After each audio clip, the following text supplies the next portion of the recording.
Welcome to the Daily Grind. I'm your host, Mark. Got my guy Luke with me. What's up, man? Not much, dude. I'm trying to choreograph a dance. I'm working on it. It's a work in For progress. the I'm opening working music? Yeah, I'm working Every on it. morning I see you dancing while we're opening. I'm like working on something and you're dancing. I'm figuring it out. It's gonna be finished by the end of the year. I can't wait for the debut. I really can't. Welcome to today's show. Got a full show for you guys today. As we tweeted out the Vince Williams Appreciation Show. You remember yesterday I was like, man, we'll find something to talk about. Yeah, you did. At the end of the show yesterday, I was like, it's Thursday. There's no game. Nope. We'll find something. And the Grizzlies were listening. They're like, you know what? Let's do this today. The Daily Grind guys need some stuff to talk about. Let's do this today. And those guys a bone. Throw them a bone. Yeah, exactly. And so, yeah, they were listening and they gave us something to talk about. And so we were all, for the record, we were already planning on doing a Vince Williams show today. Yeah. Anyway, it just made the show a little more expanded with some contractual things to discuss, as well as the last segment, who might we see replace Vince Williams, because now they have an open 2A spot. So if you're living under a rock, or if you don't pay attention to the Grizzlies that much, or you're just a casual fan strolling in, that's fine too. Vince Williams signed a 4-year deal, 3-year with a team option on the 4th year for the Memphis Grizzlies, was elevated to the main roster, and Bismack Biyombo was waived by the Grizzlies. We'll get into the actual contractual stuff in the second segment, and how what they used, and just kind of the implications of the waiving, all that stuff in the second segment. But let's start with Vince Williams. And here's how I want to start this show. In 2022, the Grizzlies drafted Jake LaRavia. They actually traded 2 first-round picks for Jake LaRavia. You just had to say that. I have to say that every time. You had to add it in. They traded DeAnthony Melton for David Roddy. And you know who else they drafted at 47 that draft? It's an easy answer. Kennedy Chandler? Vince Williams. Oh. I said it was an easy answer. Vince Williams. I don't know. 40. They drafted Kennedy Chandler 38. Actually, 38. they traded, but they drafted Vince Williams 47. So out of the 2020, as much shit as we give Kleiman in the front office about that draft, here we are looking at a guy who, to be fair, has been amazing this year and quite a revelation. And I started to think about this yesterday. I don't even remember how he I have to go back and look how he really started playing, how he started getting minutes, right? I don't remember. I feel like he was just always here. He just appeared. But yeah, now we're looking at a guy from 2022, drafted 47, and is playing better than both those dudes that we basically threw away 2 first-round picks and a veteran player for. So seriously, that's a shout out, Vince Williams. What's your favorite part of Vince Williams' season so far? I guess it's just his elite. I mean, his elite defense is easy to say, but his offense, it's just his efficiency. He is an efficient as hell player. And I liked him coming out of college, but I didn't. This level of efficiency is next level. I mean, on cleaning the glass, he's in the 96th percentile in his point differential and his efficiency differential. It's plus 12.7. That's so good for a second year dude. That's so fucking good. It's for a second year dude who's been majority in the G League. I would say this is in the NBA. This is his rookie year. I mean, would you agree? 100%. I mean, he played 58 minutes. Excuse me, 68 minutes last season. I think he had 68 minutes in the NBA minutes, as opposed to the almost 600 he's got this season already. It's this is his rookie year. You're absolutely right. This is his rookie year.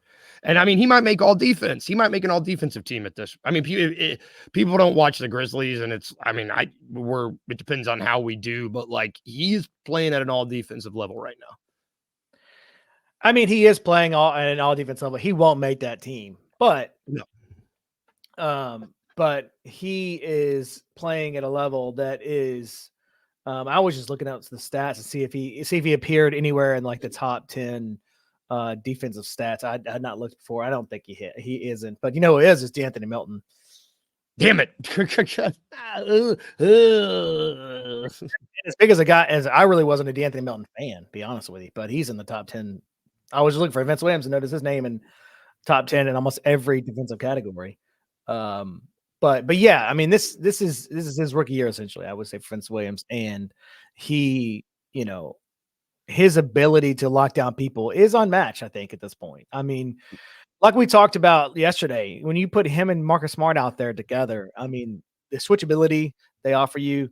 And for a while there, like you mentioned, I didn't think he was going to miss a corner three. I mean, he was shooting out for a long time. And so, he's kind of come back to earth on that, but I mean, it's not like terrible. It's not like he's not a guy that you rely on to score 18. He's a guy that you rely on to maybe score 9 or 10, right? But he can score 18. He can score 18, and there will be games, I think, like we saw just a few games ago, whatever gets that was the Lakers or the Suns, whatever game that was, where he scored 19. There are games where he can give you that, right?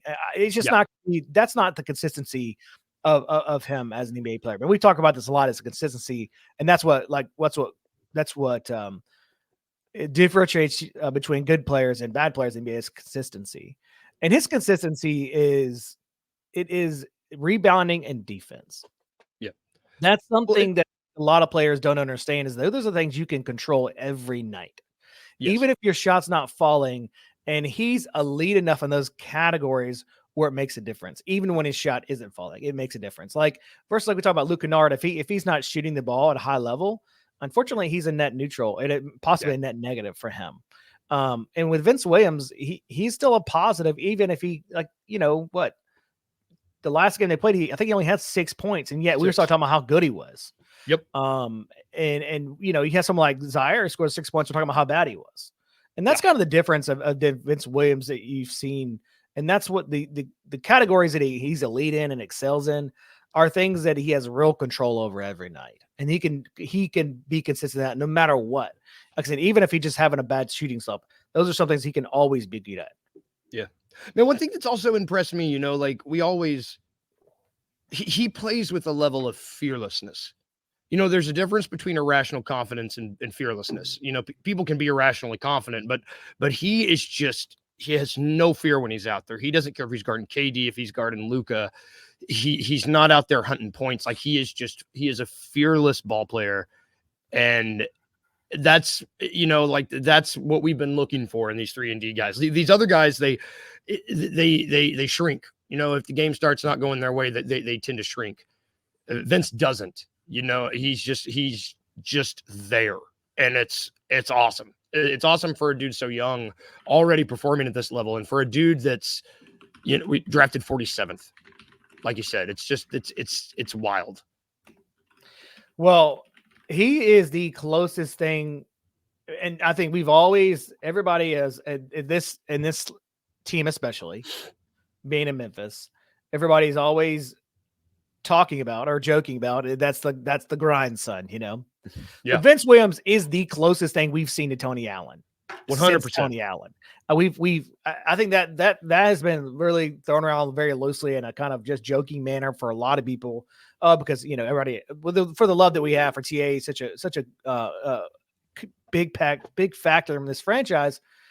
We throw that thing around. We throw the grind son thing around lightly because it's kind of funny on Twitter, but he is the closest thing to Tony Allen that has been so far in a Memphis uniform. And I think that's D'Anthony Melton might have been the other, but to your point, and that's what made me think about this is that the fearlessness that he plays with, that's what Tony Allen played with.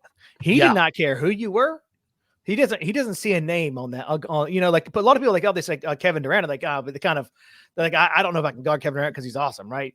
And Tony Allen and for Vince Williams as well, they see through that, if you will. They just see a player on the other side of the court that they're guarding. They don't notice all the other things. I am very curious to see how much film Vince Williams does, because I know Tony was infamous for that. Was infamous for watching a lot of film to just kind of pick up on little things here and there that offensive players did that kind of gave him an idea of what they were going to do, like before they went into a move or whatever. So I don't think this question's ever been asked him, and maybe I can get Parrish, Sharky, our beat reporter, to ask it maybe on the next home game. Yeah. But I would be curious to know like what his, kind of routine is for a defensive strategy, in terms of how you go about doing that. I don't think I've seen him talk about that. And I could be wrong. Maybe I'm missing that, but I don't think I've seen him talking about that just yet.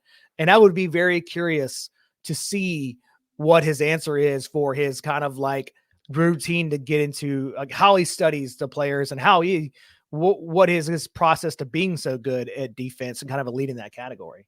I mean, because he's methodical out there, like the way that he, I mean, and he's so long, it just helps, like the way that he's able to kind of read where the ball's going and just get his arm in the lane. It's just really incredible to watch. And Sean Coleman, one of our guys, one of our main guys at Bluff City Media, our assistant editor, great guy, by the way. If you don't follow him on Twitter, make sure you do so. Always with the stats. And he tweeted this a long time ago. This is when Vince Williams was just starting up, but the way his length lets him cheat, right? His length lets him cheat. A lot of times we see guys like David Roddy or whatever, Zaire, like, hey, they overhelping, and it doesn't allow them to get back to the 3-point shooters to close out. Yeah. But Vince Williams' length and basketball IQ let him cheat. Like that let him be able, because he understands and processes information on a defensive level quicker than most, because he sees the passes coming, right? So he starts moving as it's happening instead of reacting to it happening. And so that kind of stuff allows him to cheat, and it honestly allows him to be better than most. That's what allows him to be so far a lead in this league. And obviously this is a half a season we're talking about with Vince Williams, and he's got all the tools to keep it up for a long time. Whether that happens or not, who knows? But like I said, these are things that you can control every night. And so that's what gives me a little like, okay, I can see this. I can see him being this for a long time, because again, just the same way as Tony Allen was the same thing for a long time. Even when Tony Allen was like hitting the underside of the rim with layups, right? Like he was like throwing it up through behind the hoop because he couldn't make it. He was still good out there. And you're like, oh man, come on, Tony. Come on, Tony. But then he like blocks a Kevin Durant's, shot the next down the court. Like I'll live with that. Right. Yeah. And Vince doesn't have the quite like, feast or famine offense like Tony did, but that defensive mentality, I think, will let you stick around. Could you let you stick around for a long time? I think. Man, it's going to be a while till we're able to see it, but I'm an eager beaver for the lineup that's Ja, Dez, Vince, BC, and Tripp. I'm very eager to see what that lineup does. Well, speaking of that, and speaking of Tripp, and speaking of Jaren and Sean Coleman, we're going to do a new segment or new every time Sean gets something that I like. So Sean Coleman is our resident statistician on Grizz Twitter. He's our resident statistician here at Bluff City Media. We're going to be doing stats today with Statty Sean. I haven't thought of a name yet. I'm still workshopping. Statty Sean is so Statty good. Sean. Statty Sean Statty. I don't know. He actually hasn't tweeted this out yet because he gave it to me this morning before his article is going to drop here. Probably in the next 10 minutes, maybe. He's doing a feature on Vince Williams. So I'm just going to put this up. This is speaking of Marcus Smart, Jaren Jackson, and Vince. They're producing league best defensive results. Okay. So you can read it on the screen, but I'm going to read it with you. It's not saying the Grizzlies defense in general is the best. It's saying the lineups featuring this trio of Smart, Jackson, and Vince are better defensively than any lineup combo featured among all NBA teams this season. Shit. So take that. I want everybody to take that in. It's a small sample size, but Smart out there, Jaren out there, and Vince out together play better defense than anyone in the NBA.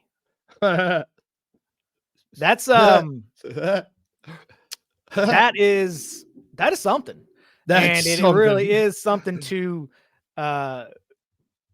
be excited about. Because like you said, I'm excited to see. I really hope Jaren plays on Friday.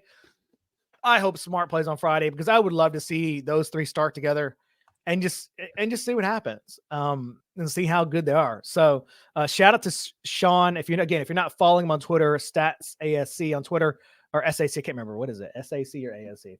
Either way, just look up Sean Coleman. He's our resident statistician. I'm going to workshop the name a little bit on the stat of the day from Statty Sean. Let us know what you think. We like Statty. I like Statty Sean. Yeah. Let us know what you think on the stat of the day.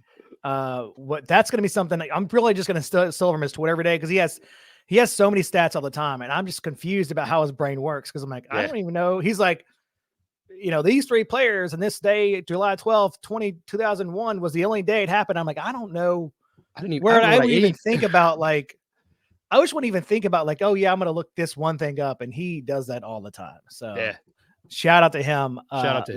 Let's take a quick break. We'll be right back. We're going to look at the kind of the contract and how it all went down yesterday with Vince Williams and Bismack Biyombo and what that means for the team for the rest of the season.